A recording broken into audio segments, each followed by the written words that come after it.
कहानी लोग क्या कहेंगे भाभी। लेखिका मोनिका श्रीवास्तव। संजना बहू अब बहुत हुआ, अब इस खानदान के वारिस को लाने के बारे में जल्दी सोच लो, वरना उम्र निकलते देर नहीं लगती। फिर लोग कहेंगे कि इसकी बहू खानदान को एक वारिस ना दे सकी, सिर्फ लड़कियां ही पैदा कर सकी, और फिर हमारा वंश भी तो खत्म हो जाएगा। इसीलिए अब इस घर के कुलदीप को लाने की जिम्मेदारी को पूरा करो। और क्या संजना, छोटी भाभी ठीक ही तो कह रही है, बेटियों से थोड़े ही नाम चलता है, वो तो ब्याह कर दूसरे घर चली जाएंगी। और वैसे भी बुढ़ापे का सहारा तो चाहिए होगा ना समर और तुम्हें। अभी भी वक्त है, फालतू की जिद छोड़ दो। तुमने देखा ना, बड़ी भाभी को बस एक बेटी होकर रह गई थी, वो भी विदेश में जा बसी। कितनी बातें बनाई थी लोगों ने, और देख लो बड़े भैया और भाभी अकेले जीवन काटने को मजबूर हैं। संजना को उसकी सास कलावती जी और बुआ सास बिमला जी समझाने में लगी थी कि उसे समय रहते एक बार और लड़का हो जाने के बारे में सोच लेना चाहिए। संजना सर झुकाए चुपचाप सुन रही थी। वो बोलना भी नहीं चाहती थी, क्योंकि कोई उसकी सुनने वाला तो था नहीं। अगर कुछ बोलती तो बेवजह की चार बातें और सुनने को मिलती। इसीलिए वो चुप्पी साधे रही और उठकर रसोई में चाय बनाने चली गई। चाय बनाते बनाते वो पिछले यादों में खो गई। जब उसे पहली बार बेटी हुई तो घर वाले बहुत खुश थे। दूसरी बार भी गर्भवती हुई, लेकिन किन्हीं कारणों से मिसकैरेज हो गया। कुछ समय बाद फिर से गर्भवती हुई, सावधानी भी बरती, लेकिन 5वें महीने में पेट में बच्चा खत्म हो गया। अब वो शारीरिक और मानसिक रूप से कमजोर हो गई थी। ने तय कर लिया कि अब संजना को और कष्ट नहीं होने देगा, इसीलिए अगली संतान नहीं होने देने के लिए उसने मना कर दिया था। पर माँ और अपनी बुआ की जिद के आगे एक न चली। कलावती जी को हमेशा उनकी ननद बिमल जी सिर्फ लोग क्या कहेंगे भाभी, इस बात का डर बता कुछ न कुछ बोलकर कान भरती रहती। खैर, एक बार फिर बड़े कष्टों को सहन करते हुए संजना माँ बनी, लेकिन इस बार भी बेटी हुई, जिसकी किसी को कोई खुशी नहीं हुई सिवाय समर के। वो बोल चुके थे कि मुझे कोई फर्क नहीं पड़ता कि लड़का हो या लड़की, आखिर संतान के बीच भी भेदभाव होता है क्या। इसीलिए कोई कुछ भी कहे तुम चिंता मत करना, मैं तो खुश हूँ अपनी बिटिया के होने से। बस इन्हीं शब्दों से उसे संबल मिलता और वो सिर्फ अपनी दोनों बेटियों के उचित लालन पालन में रम गई।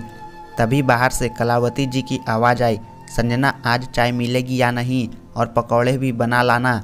जी लाई माँ जी, पर किस चीज़ के पकौड़े बनाने हैं। हमेशा पकौड़े बनाने के बाद बुआ जी बोलती कि फलाने के क्यों बना लिए, मुझे नहीं खाना।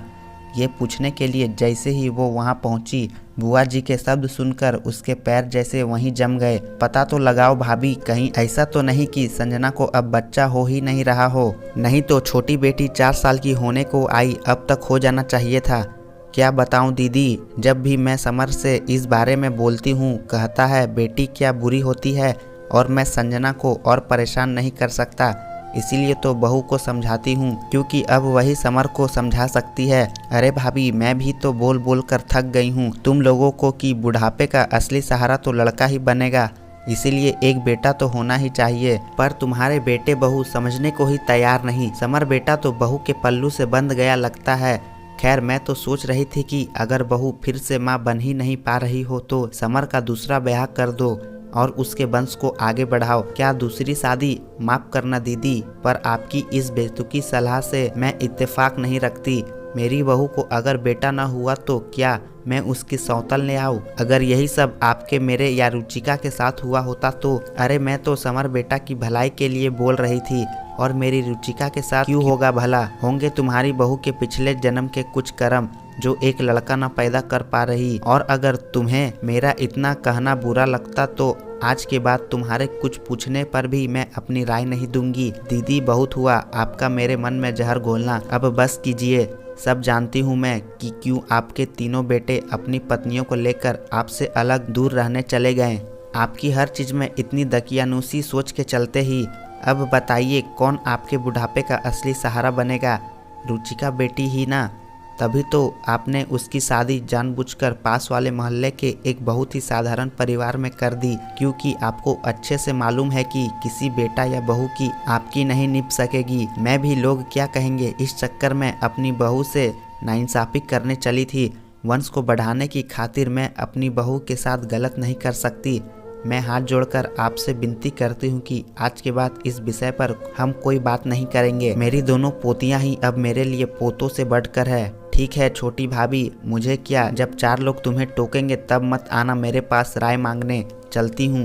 विमला जी मुंह फुलाते हुए घर से बाहर चली गई। मम्मी जी, तब उन चारों लोगों को हम बुआ जी के पास ही भेज देंगे। बोलते हुए संजना वहां आई और अपनी सास के गले लग गई। आज उसे अपनी सास पर बहुत गर्व हो रहा था। वहीं कलावती जी की भी आंखों के कोरे गीले हो चले।